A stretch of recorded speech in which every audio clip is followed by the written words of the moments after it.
નમસ્કાર, આપ જોઈ રહ્યા છો નેશન પ્લસ ન્યૂઝ. હું છું આપની સાથે હેતલ ભગત.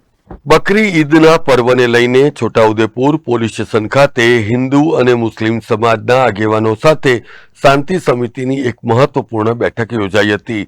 છોટાઉદેપુર પોલીસ સ્ટેશન તેમજ પાનવડ પોલીસ સ્ટેશન ખાતે અલગ અલગ જગ્યાઓ પર યોજાયેલી આ શાંતિ સમિતિની બેઠકમાં છોટાઉદેપુર પોલીસ મથકના પ્રોબેશનલ નાયબ પોલીસ અધિક્ષક રવિરાજસિંહ પરમાર, છોટાઉદેપુર પોલીસ મથકના પ્રોબેશનલ પીએસઆઈ RM વાળાની ઉપસ્થિતિમાં હિન્દુ અને મુસ્લિમ સમાજના આગેવાનો સાથે શાંતિ સમિતિની બેઠક યોજાઈ હતી.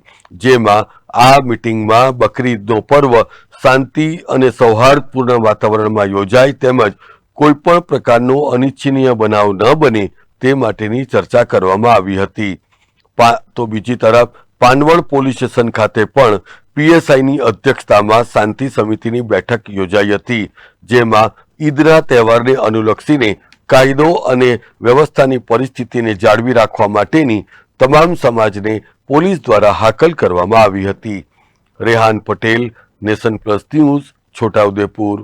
સમાચારોના સતત અપડેટ મેળવવા માટે અમારી નેશન પ્લસ ન્યૂઝની યુટ્યુબ ચેનલને સબસ્ક્રાઇબ કરો, બેલ આઇકન દબાવો અને જોડાયેલા રહો ફેસબુક, ઇન્સ્ટાગ્રામ અને ટ્વિટર પર.